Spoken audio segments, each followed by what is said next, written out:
This is how you know who is godly and who is not. He who loves his brother and does what is right is a child of God. Life and immortality for that one. He loves his God and he does what is right as a pattern. It didn't say mistake-free. His tenor of life is doing what's right and loving God. And life and immortality is yours.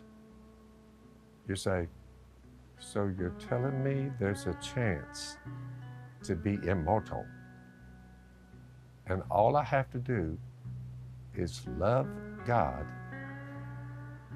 and I do as a pattern what is right. Yeah. You say,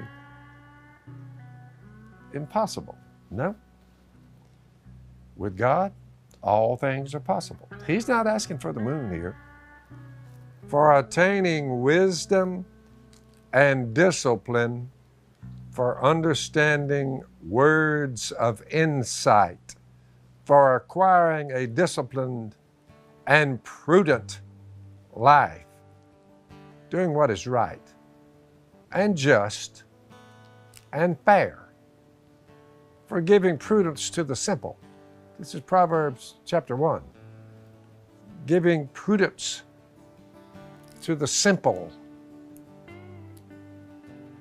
You sure you want to do that?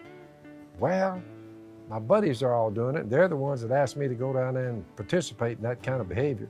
You're like, have you thought that through? How dangerous that can become? They're like, well, knowledge and discretion to the young.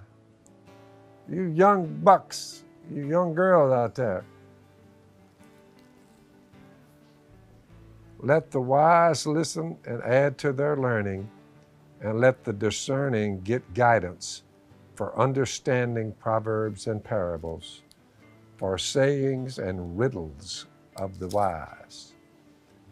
The fear of the Lord is the beginning of knowledge, but fools despise wisdom and discipline. Are you a fool? Acting a fool? Quit acting like a fool. That was foolish. But what'd you expect to do a foolish thing like that? Proverbs 14. I've given you 13. I'm on number 14. There's about 30 chapters. Everyone from time to time on planet Earth needs to read through them. And you tell me with a straight face, that won't work. Oh, it'll work. Proven. The wise woman, Proverbs 14, verse 1, the wise woman builds her house. He didn't mean get out there and nail it, the boards all together. A wise woman, she's a married woman. She starts out her life. The children are on the way. She builds her house. These things hanging around on the walls around here, you say, who did that? I didn't do that.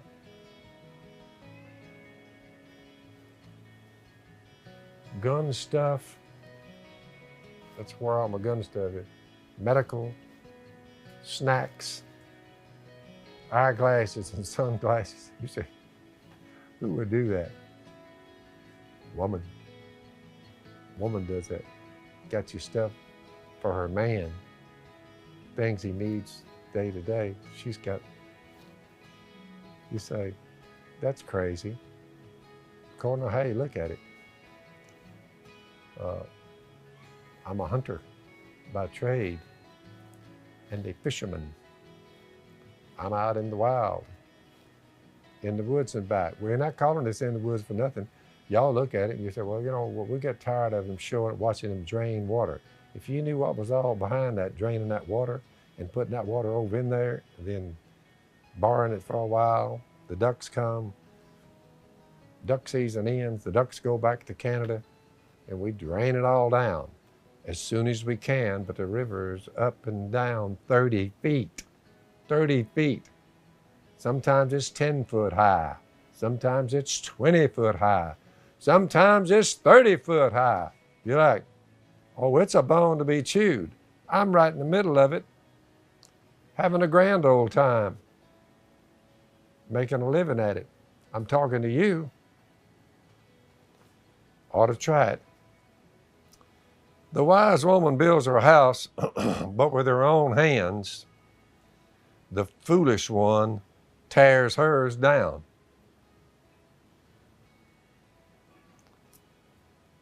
Now, as I'm speaking, you'll hear a little rattle from time to time. You say, what's that rattle? Pots and pans are rattling. You say, you got dinner, which is at 12 o'clock. Midday is what we call dinner in these parts. You go to the city dwellers, they call that lunch. We call lunch is when you carry something in a bag.